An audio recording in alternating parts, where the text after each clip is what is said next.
Well, at last, everyone, the list is out. Exactly 59 days into his administration, President Tinubu has forwarded a 28-member ministerial nominee list to the Senate to beat the deadline of 60 days stipulated by law. Former Rivers State Governor Nyesom Wike, Senator David Umahi, and Betta Edu are among those who made the first batch of Mr. President's ministerial list. So we're asking the question today, what do you make of President Tinubu's ministerial list of 28 nominees? Join the conversation right now on Twitter. Use the hashtag #first100days. Remember to tag at TVC News NG and at Nifemi Oguntoye. Thanks for joining us on the program. I am Nifemi Oguntoye. Coming up today, we're joined by former Deputy Governor of Ogun State, Senator Gbenga Kaka, who joins us to review the ministerial list and other matters arising. Earlier this afternoon, the Chief of Staff to the President, Femi Gbajabiamila, walked into the Red Chamber of the National Assembly with a list of ministers designate and presented it to the President of the Senate. Although the portfolio of the nominees weren't stated in President Tinubu's communication, President of the Senate, Godswill Akpabio, emphasized that additional nominations will be sent to the Senate in due course. The President of the Senate didn't mention when the ministers designate will be screened. But we know that out of the 28 nominees, 7 of them are female, making up 25% of the first batch, and 4 of them being former governors.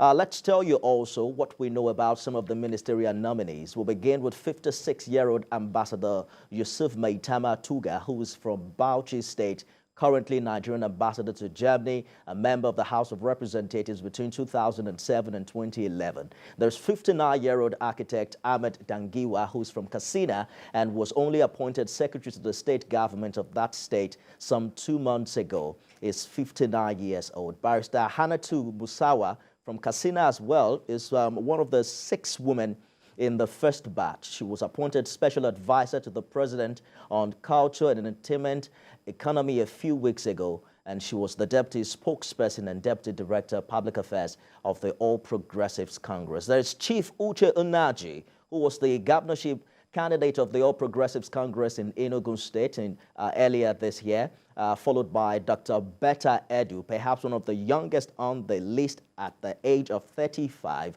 from Cross River State, a medical doctor, former commissioner for health, and also currently national woman leader of the APC. That's possibly going to change very shortly. Dr. Doris Aniche Uzoka is another female who made the list out of the 7 of them. She's from Imo State. She's the youngest commissioner in the Hope Uzodimma administration, and I think currently commissioner for finance. Now let's move on to some big names. You know, we saw the video on the floor of the Senate when David Umahi's name was mentioned and the cameras panned to him. He had that big smile on. He's 60 years old, current senator representing Ebonyi South Senatorial District, previously served as governor of Ebonyi State from 2015 to 2023 and as deputy governor from 2011 to 2015. Of course, everyone is talking about Nyesom Wike, former governor of Rivers State, and perhaps the only member of the opposition who made this list. He was former Minister of State for Education under the Goodluck Jonathan administration and was later appointed acting Minister of Education. There is Badaru Abubakar, who is also age 60, served as governor of Jigawa State from 2015 to 2023. He was the chairman, Presidential Committee on Fertilizer, and also the chairman, Presidential Committee on Non-Oil Revenue, I believe, in the previous administration. Let's talk about Nasiru Ahmad El-Rufai, age 63, former governor of Kaduna State. He was FCT minister between 2003 and 2007. And of course, he made mention before all of this that he's too old to be FCT minister. We'll see what his portfolio reads in the coming days.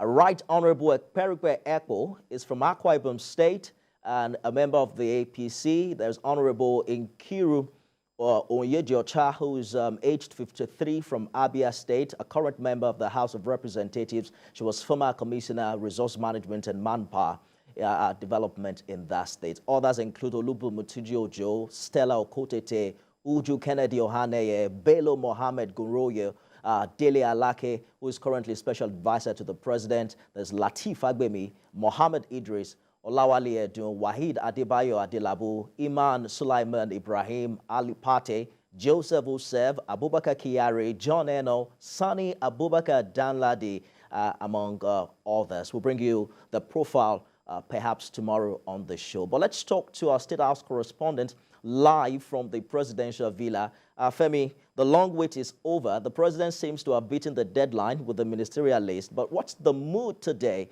in the villa?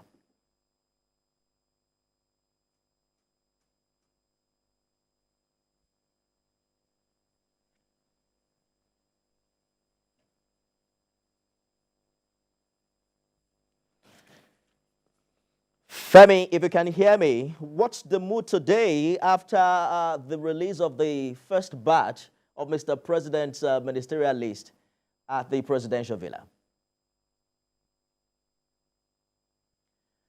We'll get back to Femi subsequently. Let's take a look at some feedback we're getting online, particularly as regards Mr. President's list. We asked the question, what's your thought on President Tinubu's first batch of ministerial list that has 28 nominees, and we're getting some very interesting feedback from our viewers who are joining us online. Let's begin with this one, and it's from Woyewan. Woyewan, or rather Otumba Olasubumi, who says, great balance so far. You can't appoint technocrats only because it shows a government that doesn't reward loyalty. You can't appoint politicians only because it shows a government that is not serious. There are some technocrats that are politicians. According to him, he calls them techno-politicians like El Rufai. We'll see how that plays out when the portfolio comes. Also, Olalekon says, how have they, talking about the ministers, changed the lives of Nigerians over time? He says their family, their friends should be happy as usual. And that's at Lekon Ogunleye. For Shogo Omoshun, it says President Bola Tinubu has surprised Nigerians with the names of his nominees. According to him, 70% of the 28 names announced are technocrats from different sectors. It says, however, Mr. President should fast-track the announcement of other nominees as some states are yet to be represented. For Bender, Bender says, not too much, nothing. It's business as usual. Quite pessimistic about the release of the list. And Sam Olorunfemi Jr. says, quite unexpected names like that from Ondo, although we presume some names right. He says, ostensibly, President Tinubu has displayed that he's a politician who understands the game. My greatest concern, however, is the huge amount of resources that will be spent for by-elections for those leaving the National Assembly. Interesting points there, quite a number of them who are sitting lawmakers. For Ayoku, the best balanced ministerial list since this republic, Nigeria will be great, and we will have a better country in 2027. I don't doubt the capacity of Mr. President to select the best team that can get the work done. And then he says, congratulations to Nigeria. Let's get back to our State House correspondent who is live at the presidential villa. Femi, the Constitution requires at least 36 ministers, one from each state. Would you say the president may not have completed or completely fulfilled the law as we speak?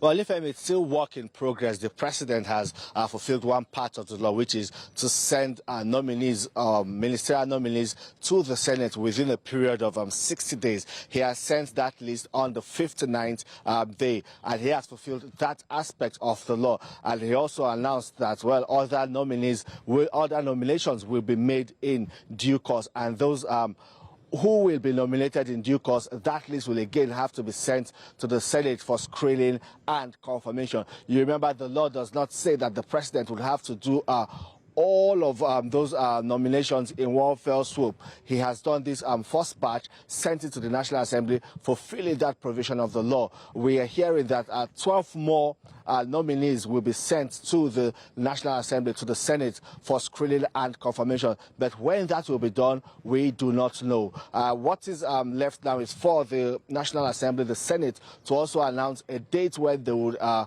begin the screening and possible confirmation of these ministers designate before they are now inaugurated, before the Federal Executive Council is now inaugurated, and President Bola Tinubu's administration will begin to shape up. Well, this is also expected. We're also hearing from the Chief of Staff to the President that some kind of restructuring will take place in some ministries. Some ministries might be merged, some parastatals, especially those that have similar functions, just to avoid some kind of a duplicity of duties. So we are expecting some kind of restructuring. We believe that is when all of those happen. That is when Mr. President will send the remaining list of ministers to the Senate for screening and confirmation. Ifemi.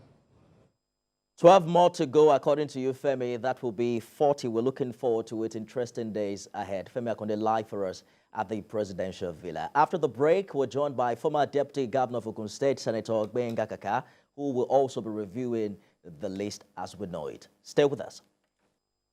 For more on these appointments, former Deputy Governor of Ogun State, Senator Ogbenga Kaka, joins me now on the program. Thank you for joining us on the program, distinguished Senator. The President promised a government of national competence, and we may have just seen the first batch of this cabinet that will make up the National Executive Council of his administration. 4 ex-governors and quite a number of sitting and former lawmakers. What's your first impression of this list? Well, I think it's a very good blend. Good in the sense that we have what people call technocrats enlisted, and those with experience in governance. We have them in abundance here. Former ministers are there. We have former governors with wealth of experience coming on board. And the politicians that we normally say that they wouldn't want to work, and some other person will come and take their position or being used instead of them. Many of them, in large number, were also included. Then those who actually worked, even from other parties, to ensure the success of the party and of course, the Mr. President. We can say that some of them were adequately compensated also. So by and large, I think it is a good start. And you look at the whole nation, as expected, well represented from all the states in the Federation, subject to the addendum that will come in the next few days. Of course, I was just going to say maybe not all states yet until we see the remaining part of this list. And then we cannot afford to leave them. The other states are coming on board.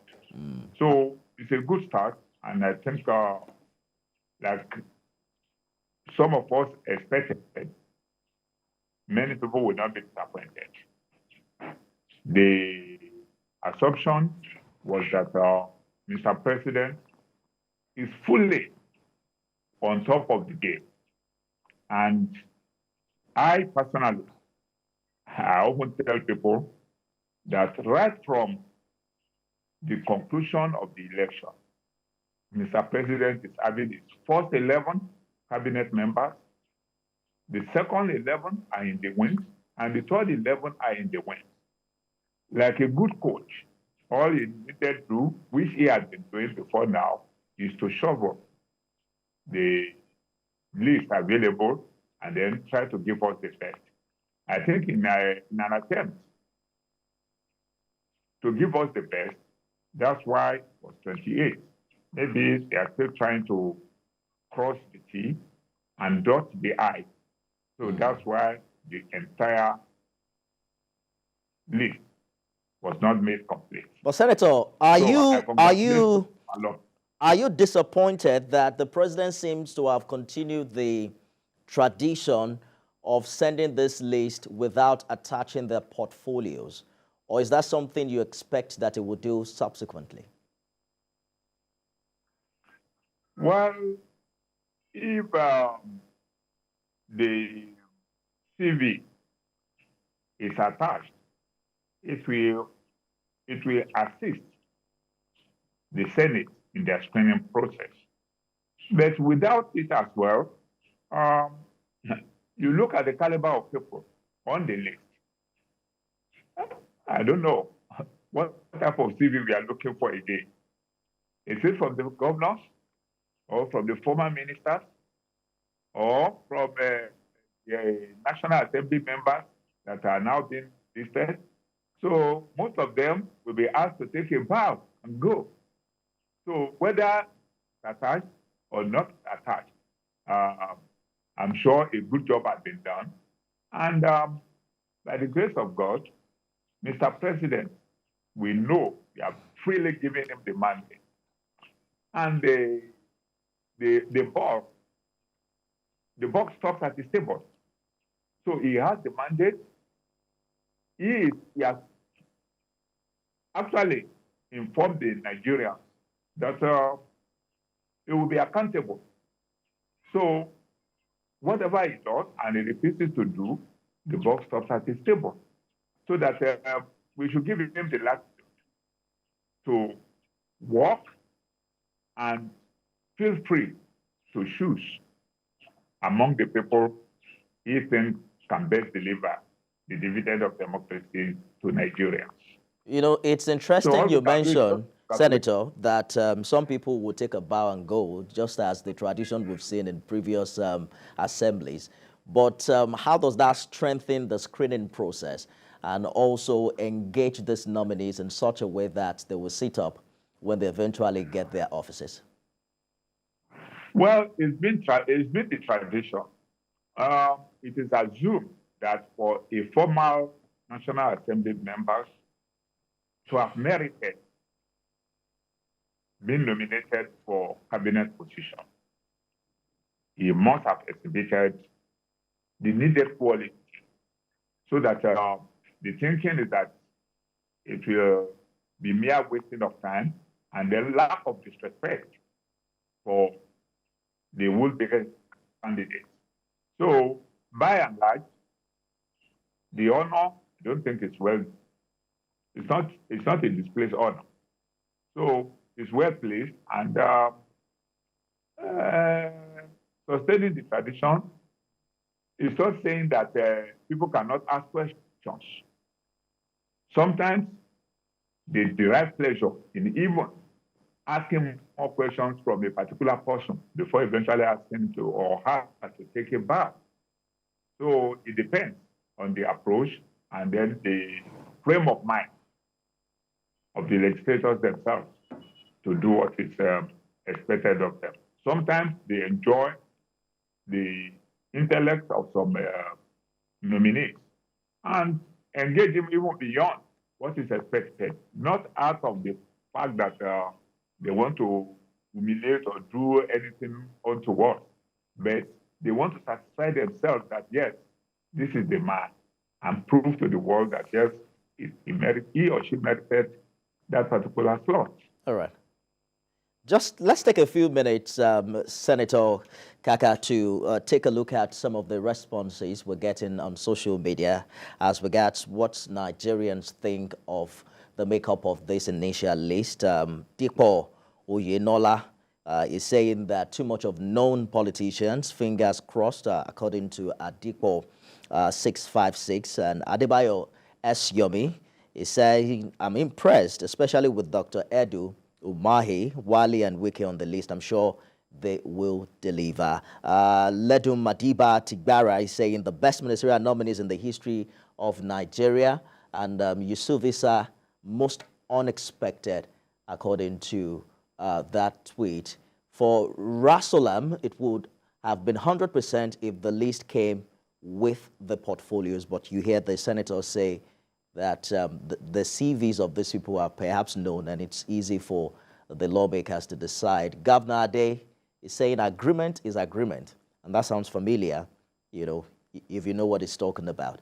Ayuba Lima, I lost hope with the renewed hope agenda with people like Badaru on the list. Not quite sure why you are not interested in the former governor. Comrade Opia is saying reward for those who supported and worked hard for him during the election, compensation for some politicians, and then there are some quality individuals on the list. Above all, they are competent and have done well in their various fields. We can only wish him the best and also pray. Remember to use the hashtag first 100 days and also tag at TVC News and at Nifemi Oguntoye. Let me get back to you, distinguished senator. Just before we let you go, let's talk about the gender balance on this initial list. 7 out of the 28 nominees are women, making 25%. Are you impressed? Well, of course, yes. From the amended constitution, minimum of 10% of the women are expected. And you look at 10% of 40, that's 4. So if you are having 7, and we still have about 15 more, 14 or 15 more to go. So the likelihood is that out of the remaining 15, we are still likely to have 3 or 4 or more. Let me butt in very quickly. Let's talk about that amendment. 10%. I mean, countries like Rwanda have achieved as high as 50%. You know, don't you think we should have risen the bar beyond 10%, even at the minimum? Don't get it wrong. When you hear minimum of 10%, that can mean 95%. It can mean even 100%. If the president decided to make it 100% and all women cabinet, I don't think anybody will raise any eyebrow. After all, they are our mothers. I hear you, Senator, and I didn't quite get you wrong. I'm saying minimum puts it at minimum, right? It now, you know, the president is now at liberty to do more than 10. But I'm saying to match up with the gender balance expectation, don't you think we should have increased the minimum beyond 10%? We've done 10% in the past, so it's not an improvement from what has pre-existed. I'm telling you that already the 7 is above 10%. And Mr. President is at liberty to increase the number in the second batch of 15, either 14 or 15 that will be coming. So, whichever way it goes, it is never too late. Amendment could still be made. And mind you, we have 42 all right, cabinet members. Out of the 42, Mr. President is at liberty to reshuffle and bring in new faces. All right. So I don't think it's not iron packet. I get your optimism, distinguished senator. I'm afraid that's our time. Former Deputy Governor of Ogun State, Senator Gbenga Kaka, who is also a distinguished senator. Thank you so much for finding time to talk to us on the program this evening. Thank you very much. And that's our program today. You can watch a repeat broadcast at midnight and at 6 a.m. tomorrow. By the way, we won today with only 35% possession after over 100 minutes. Super Falcons emerged victorious, beating Australia 3-2. And Aziza Doshola emerged the first Nigerian to score in 3 different editions of the World Cup. We'll leave you with the First Lady's celebration while watching the match earlier at her residence. I'm Nifemi Oguntoye. Do have a great time.